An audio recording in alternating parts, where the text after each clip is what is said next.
Supreme court of Pakistan में आज एक इंतहाई अहम case practice and procedure act की समाअत हुई, जिसकी नशरियात बराह रास्त नशर की गई। और ये केस इसलिए भी इंतहाई अहमियत का हामिल है कि इस केस का फैसला पाकिस्तान की सियासत और जमहूरियत पर गहरे नुकूश सब्त करेगा। क्योंकि अगर प्रैक्टिस एंड प्रोसीजर एक्ट को कानून तस्लीम कर लिया जाता है और इसका हक में फैसला सुना दिया जाता है, तो सुप्रीम कोर्ट की हद तक ये तय हो जाएगा कि पार्लियामान सबसे ज्यादा खुद मुख्तार है, यानी सुप्रीमेसी ऑफ द पार्लियामान को एंडोर्समेंट मिल जाएगी और सुप्रीम कोर्ट समेत कोई भी इदारा इसके बनाए गए कवानीन में मुदाखलत नहीं कर सकेगा। इस केस के फैसले से बाज ताहयात होने वाले रहनुमाओं को रिव्यू अपील का हक भी हासिल होगा, जबकि 62F1 के तहत नाअहली की मुद्दत 5 बरस तक होने की कानून साजी भी दुरुस्त तस्लीम होगी और पार्लियामान की खुद मुख्तारी बहाल होगी, जिसमें किसी भी पावरफुल इदारे बशमूल इस्टेब्लिशमेंट की दखल अंदाजी नाकाबिल कबूल तस्वुर की जाएगी। और इस केस की समाअत के दौरान चीफ जस्टिस ऑफ पाकिस्तान जनाब जस्टिस काजी फायज ईसा ने इंतहाई अहम रिमार्क्स दिए हैं और इन रिमार्क्स के जरिए कुछ सवालात भी उठाए हैं। आज समाअत के दौरान काजी ने रिमार्क्स दिए कि supreme court practice and procedure अब कानून बन चुका है, पार्लियामान कानून साजी कर सकती थी या नहीं, इस बहस में नहीं जाना चाहिए। उन्होंने अपने रिमार्क्स में ये वाज़ेह किया कि मैं इससे इत्तफाक नहीं करता कि सुप्रीम कोर्ट जो चाहे वो कर सकती है। यहाँ पर कहा गया कि आइन को रौंद ले, बदल ले, इसका मतलब है जो चीफ जस्टिस आएगा वो उस वक्त का बेंच जो फैसला करेगा वही लागू होगा, आइन की तो कोई हैसियत नहीं रही। चीफ जस्टिस ने अपने रिमार्क्स में कहा कि पहले आइन आता है, फिर कानून आता है और फिर प्रेसिडेंट्स आते हैं। अगर सुप्रीम कोर्ट कानून बनाता है तो ये गलत है, उनका काम कानून बनाना नहीं बल्कि इसकी तशरीह करना है। जिस प्रेसिडेंट्स के ताबे नहीं हूँ, मैं आइन और कानून को बरकरार रखने का हल्फ उठाए हुए हूँ। Supreme court practice and procedure bill के तहत बतौर चीफ जस्टिस मेरी पावर्स कम हो रही हैं और सुप्रीम कोर्ट की ताकत बढ़ रही है। चीफ जस्टिस जस्टिस काजी फायज ईसा ने वकील से मुकालमा करते हुए रिमार्क्स दिए कि पार्लियामान कुछ करे तो सबको हल्फ याद आ जाता है, मार्शल लॉ लगे तो हल्फ भी भूल जाते हैं। क्या आप अगले मार्शल लॉ का दरवाज़ा हमसे खुलवाना चाहते हैं? उन्होंने सवाल उठाया कि नज़रसानी में अपील का हक मिलने से आपको क्या तकलीफ है? जब मार्शल लॉ लगता है सब हथियार फेंक देते हैं, मार्शल लॉ लगे तो हल्फ को भूल जाया जाता है, पार्लियामान कुछ करे तो सबको हल्फ याद आ जाता है। माजी में वकला 184(3) के बेदरग इस्तेमाल पर तनकीद करते रहे। उन्होंने वाज़ेह किया कि हस्बा कानून कभी एक्ट ऑफ पार्लियामेंट बनाना ही नहीं, लेकिन प्रैक्टिस एंड प्रोसीजर कानून बन चुका है। सुप्रीम कोर्ट ने 21वीं तरमीम केस में करार दिया कि अदालत आईनी तरमीम भी देख सकती है। अगर प्रैक्टिस एंड प्रोसीजर कानून आईनी तरमीम से बनता तो फिर सुप्रीम कोर्ट इसका जायजा ले सकती थी। हल्फ में आइन के साथ साथ कानून की पाबंदी का भी तस्करा है। इस कमरे में लगी हुई जजेस की तस्वीरें भी हैं और वो लोग भी हैं जो पार्लियामेंट को कोई कानून बनाते हैं तो सुप्रीम कोर्ट आ जाते हैं और जब मार्शल लॉ लगते हैं तो क्यों सुप्रीम कोर्ट से रुजू नहीं करते। उन्होंने पीटीआई के वकील से मुकालमा करते हुए कहा कि आपका मौक़िफ़ ये है कि अपील का हक ना हो, बस सुप्रीम कोर्ट जो फैसला करे वो हतमी हो। क्या सुप्रीम कोर्ट ने फ़र्द वाहिद को इख्तियारात देकर अच्छा काम किया? रेकॉर्ड एक्ट को दोबारा खोलने के लिए एडवाइजरी इख्तियारात के तहत इस्तेमाल किया गया। मौलवी तमीज़ुद्दीन नुसरत भुट्टो केस में सुप्रीम कोर्ट ने कहा फ़र्द वाहिद जो आइन से खिलवाड़ करना चाहे वो कर ले। चीफ जस्टिस ने रिमार्क्स में कहा कि हमें पार्लियामान की कदर करनी चाहिए, हमें पाकिस्तान में आइन के साथ खिलवाड़ करने की तारीख को नहीं भूलना चाहिए। पहले हमारे सदर बार बार कहते थे कि फ़लाँ डॉक्टर आइन की दौर में केस नहीं सुने, फ़र्द वाहिद वाले या फ़ौजी आमिर होते हैं या कोई और होते हैं। फ़र्द वाहिद का इख्तियार तबाही का फैलाना है, सिर्फ चीफ जस्टिस का फ़ायदा नहीं बल्कि लोगों के फ़ायदे की बात करनी चाहिए। चीफ जस्टिस रिमार्क्स दिए कि पाकिस्तान का तहरीरी आइन है, एक शख्स आया और कहा गया कि ठीक है आइन को रौंद दें, जब बाद में कोई वजाहत आएगी तो फैसला करेंगे। कभी सुप्रीम कोर्ट ने कहा मार्शल लॉ दुरुस्त था, कभी कहा गलत था। क्या आप ये कहना चाहते हैं कि हम जंगल के बादशाह हैं, चाहे अंडे दें या बच्चे दें? इस केस की समाअत पीर तक ये कहकर मुलतवी कर दी गई है, इसकी समाअत मुकम्मल कर ली जाएगी, जिसके बाद जल्द ही मुख्तसर फैसला भी जारी होने का इम्कान है। अब इस केस के जो लीगल जो पॉलिटिकल ख़ास तौर पर इम्प्लीकेशंस है, लीगल तो है ही, सियासी डोमेन में क्या असरात मुरतब होंगे उस पर बात करेंगे। इस वक्त सीनियर तजियाकार इमरान शफकत साहब ने भी ज्वाइन किया है। अस्सलाम वालेकुम इमरान शफकत साहब, बहुत बहुत शुक्रिया आपके वक्त के लिए। देखिए, इसके लीगल इम्प्लीकेशंस तो ये है कि सुप्रीम कोर्ट ऑफ पाकिस्तान का अपना हाउस इन ऑर्डर आ जाएगा, वो जो हम ख्याल जजेस का तासुर था कम अज़ कम वो ज़ाइल हो जाएगा। लेकिन सियासत में अगर ये बिल कानून बन जाता है, यानी कानून बरकरार रखा जाता है इसको, जैसे पार्लियामान ने बनाया, तो फिर सियासत में क्या बौछार खड़ा कर सकता है? ये गालबन तो नहीं कहना चाहिए, हकीकतन तो यही था कि पार्लियामान ने ये जो फैसला किया था ये 2 बुनियादों के ऊपर किया था। एक के जो पाकिस्तान का दस्तूर है, इसमें किसी के पास भी बादशाहाना जो इख्तियारात हैं, सवाबदीदी इख्तियारात और अनअकाउंटेबल जो इख्तियारात हैं वो किसी के पास नहीं होने चाहिए। ये पाकिस्तान के दस्तूर की मंशा ये है।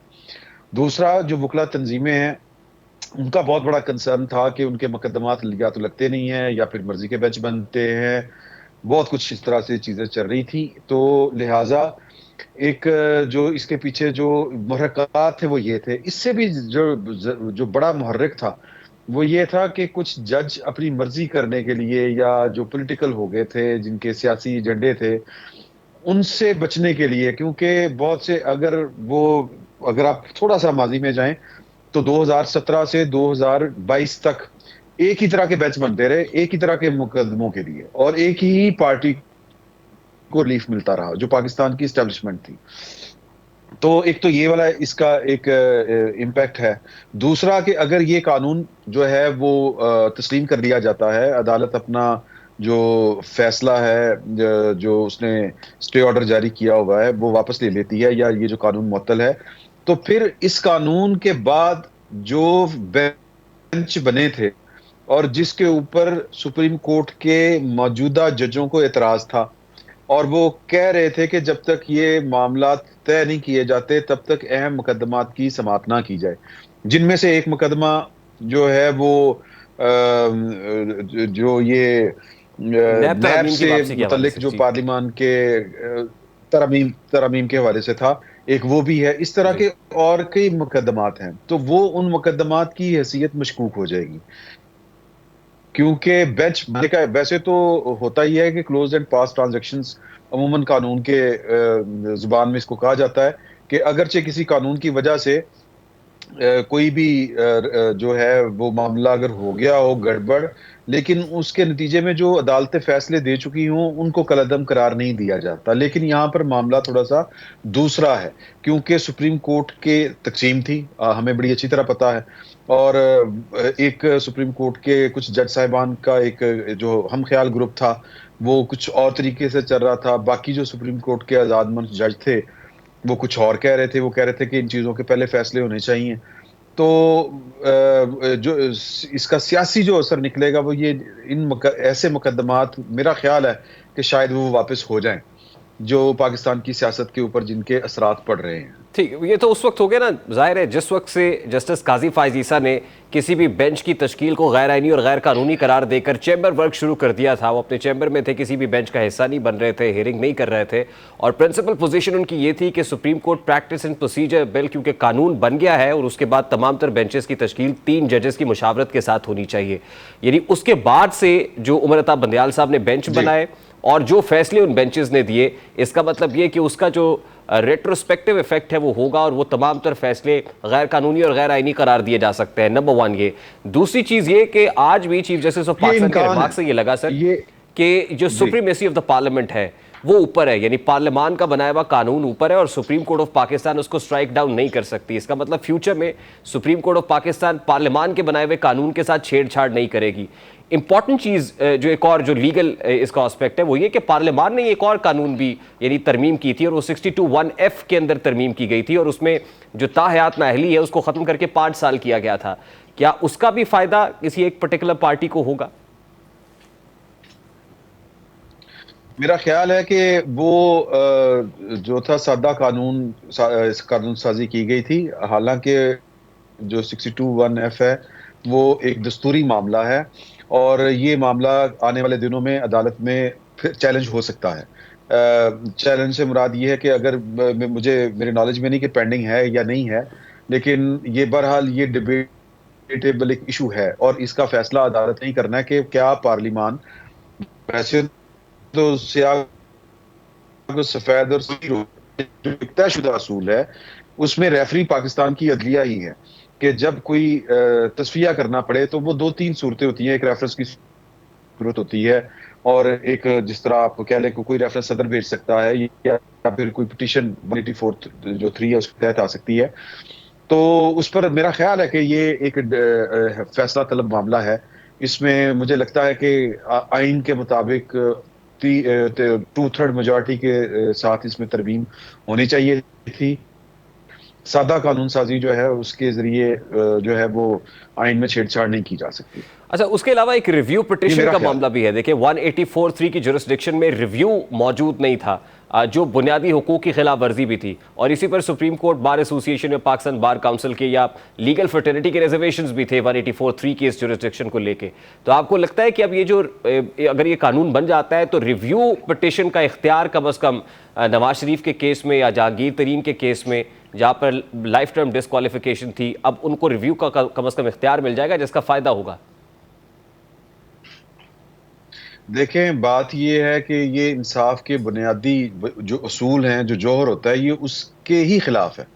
یعنی انصاف کے بنیادی اصولوں کے خلاف بات ہے کہ آپ کسی شخص کو یا کسی بھی معاملے کے اوپر جو لاسٹ فورم ہے جسٹس کا یا عدالت، جو آخری عدالت ہے، وہاں پر ایک فیصلہ ہو جائے اور اس کے خلاف کوئی اپیل سننے والا نہ ہو یا اس میں اپیل کا ہی حق نہ ہو.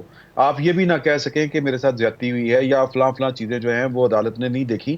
یہ انسانوں کا معاشرہ ہے، اور اسی لیے جنہوں نے یہ قانون بنائے ہیں یا جو عدالت نظام انصاف بنایا ہے، اس میں اپیل کا حق رکھا ہے کہ میکسیمم ایک معاملے کو 2-3 جگہوں تک جو ہے وہ آبزرو کیا جائے اور اس کے اوپر نظر ثانی کی جا سکے، اس کا عدالتی جائزہ لیا جا سکے.